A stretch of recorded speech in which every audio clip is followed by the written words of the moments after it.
من والدہ وولدہ والناس اجمعین۔ حضرات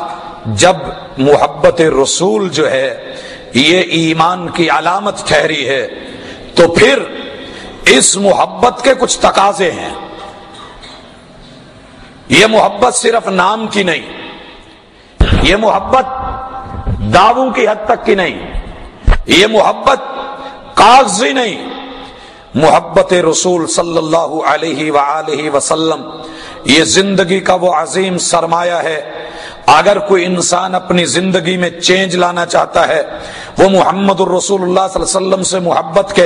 تقاضوں کو جب تک پورا نہیں کرے گا اس کی زندگی میں تبدیلی آنے والی نہیں۔ اگر وہ چاہتا ہے کہ میرے اندر انقلاب آئے اور پھر محمد الرسول اللہ صلی اللہ علیہ وسلم کی محبت کے تقاضوں کو پورا نہ کرے، اس کا یہ خیال اور خیال رہ سکتا ہے، یہ وہم کی حد تلک ہو سکتا ہے، لیکن کبھی اس کو جامع عملی کو پہنا نہیں سکتا۔ اگر کوئی انسان چاہتا ہے میرے معاشرے کی خرابیاں دور ہو جائیں، حالات درست ہو جائیں، لوگوں میں انقلاب آ جائے، کفر ایمان میں بدل جائے اور شرک توحید میں بدل جائے، بدعات سنتوں میں بدل جائیں، اللہ رب العزت سے دوری اور مالک سے بغاوت، اللہ کی اطاعت اور اتباع اور رب کی قربتوں میں بدل جائے، تو اس انسان کو محمد الرسول اللہ صلی اللہ علیہ وآلہ وسلم کی ذات سے بھی اور آپ کی بات سے محبت کرنا ہوگی۔ صرف محبت نہیں، محبت کے تقاضوں کو پورا کرنا ہوگا۔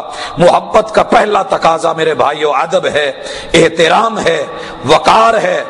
ماننا ہے، جاننا ہے، اعتراف ہے، تسلیم ہے۔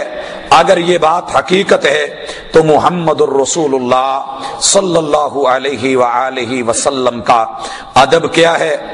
آقا کے حقوق کیا ہیں، حقوق مصطفیٰ کیا ہیں، ہماری ذمہ داریاں کیا ہیں، نبی کریم علیہ الصلاۃ والسلام کی سیرت کو کل جہان بیان کر رہی ہے۔ آپ کی اس سیرت کو پڑھ لینے کے بعد، جان لینے کے بعد، لے لینے کے بعد اس کے حوالے سے ہمارے اوپر کیا فرائض ہیں، آج ہماری ملاقات کا یہی عنوان ہے اور یہی موضوع ہے۔ جب تک انسان نے محبت رسول کے تقاضے پورے نہ کیے اور حقوق مصطفیٰ کی تمام صورتیں مکمل نہ کی، وہ انسان اس دنیا میں مومن نہیں ہو سکتا۔ حضرات محبت الرسول اللہ صلی اللہ علیہ وسلم سے محبت کا پہلا تقاضا، کوئی بھی انسان جو آپ سے پیار کرتا ہے، محبت کرتا ہے، اس کو جان لینا چاہیے میری محبت اس وقت تک ناقص ہے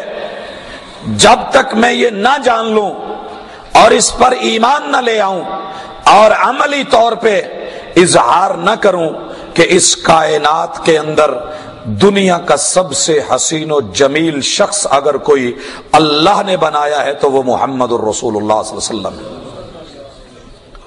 میرے بھائیو، یہ حسن پاؤں کے ناخنوں سے لے کے سر کے بالوں تلک ہے۔ نبی کریم علیہ الصلاۃ والسلام کے جسم کا ہر حصہ اللہ نے متناسب بنایا، متناسق بنایا، جانچ تول کے بنایا،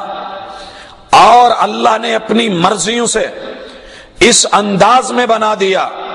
کہ وَأَحْسَنُ مِنْكَ لَمْ تَرَ قَطُّ عَيْنٌ۔ اگر کوئی آنکھ تلاش کرنے کے لیے نکلے، حسن مصطفیٰ سے بڑھ کر کے کوئی حسن وہ تلاش نہیں سکتی ہے، ڈھونڈ نہیں سکتی ہے۔ اور اگر کوئی ماں چاہے کہ میں ان جیسے بچے کو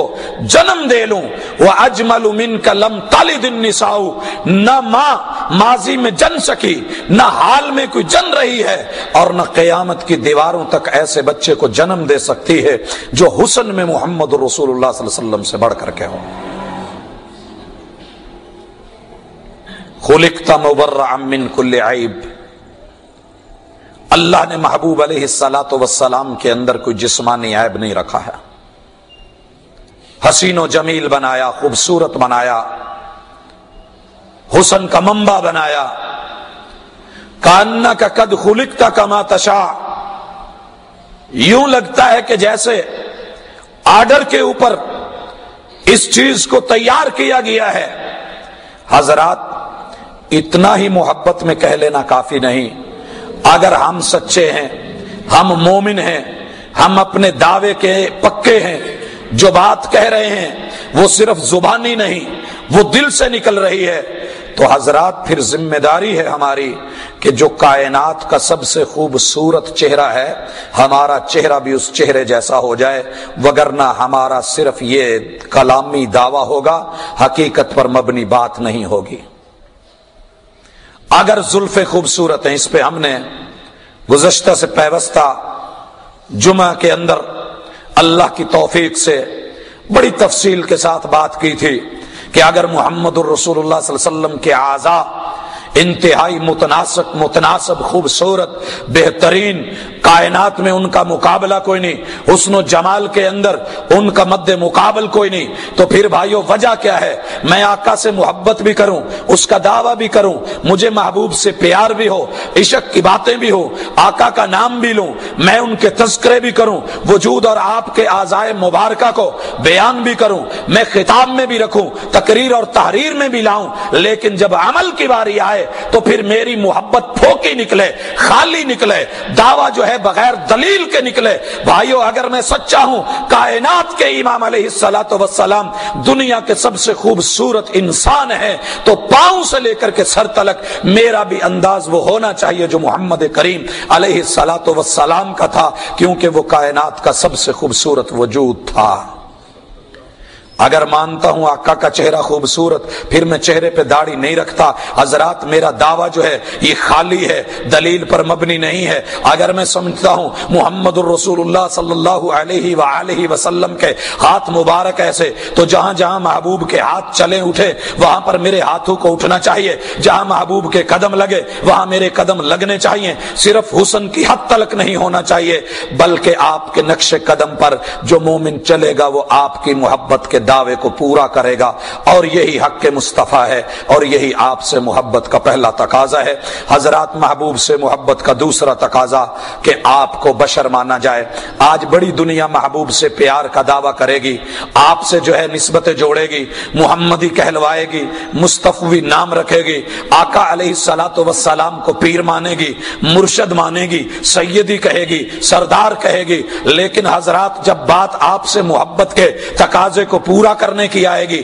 عملی میدان میں اترنے کی آئے گی، وہی لوگ جو دعووں میں ہیرو ہوتے ہیں ہم پھر وہاں زیرو کیوں ہو جاتے ہیں؟ محمد الرسول اللہ صلی اللہ علیہ وسلم کا ادب یہ ہے، ادب کا تقاضا یہ ہے، حق مصطفیٰ یہ ہے، آپ سے پیار یہ ہے، آقا سے عشق یہ ہے، آقا سے تعلق یہ ہے، محبوب سے مودت یہ ہے، آپ سے محبت یہ ہے کہ آپ کو اس دنیا کا سب سے بہترین بشر مانا جائے۔ بھائیو یاد رہے، اللہ رب العزت کے نور میں سے کوئی بنا نہیں، اور اگر محمد الرسول اللہ صلی اللہ علیہ وسلم کے بارے میں کوئی یہ لفظ کہتا ہے میرا وہ بھائی لا علم ہے، نادان ہے، اسے پہچان نہیں، محبوب علیہ الصلوۃ والسلام کی اس سے بڑھ کر کے گستاخی کوئی اور ہے ہی نہیں کہ 23 سالہ دور نبوت میں جس عقیدے کے اس بات میں محمد الرسول اللہ صلی اللہ علیہ وسلم نے ماریں کھائیں، گالیاں سنی، باتیں سنی، وطن چھوڑا، ہجرتیں کی، جنگیں لڑی، جہاد کیا، لاشیں تڑپوائے، حضرات اسی عقیدے کو محمد الرسول اللہ صلی اللہ علیہ وسلم کے نام سے اس کے پرخچے اڑا دیے جائیں اور اللہ کی توحید کے اندر خلل لایا جائے، تو پھر میری محمد صلی اللہ علیہ وسلم سے محبت کیسی محبت ہے؟ حضرات اللہ وحدہ لا شریک ہے، وہ لا الہ الا اللہ ہے، اللہ کے وجود سے کچھ اور بنا نہیں ہے، وہ اکیلا ہے، قل هو اللہ احد ہے، وَإِلَٰهُكُمْ إِلَٰهٌ واحد ہے، وہ اللہ الصمد ہے، وہ لم یلد ہے، وہ لم یولد ہے، وہ لم یکن لہ کفوا احد ہے۔ اللہ کے وجود اللہ کے نور سے محبوب نہیں بنے اور نہ کوئی اور ذات بنی ہے، اس لیے آپ کو نور من نور اللہ کہنا یہ محبوب کی گستاخیوں میں سے بڑی گستاخی، اور اللہ کے ساتھ یہ توحید کے اندر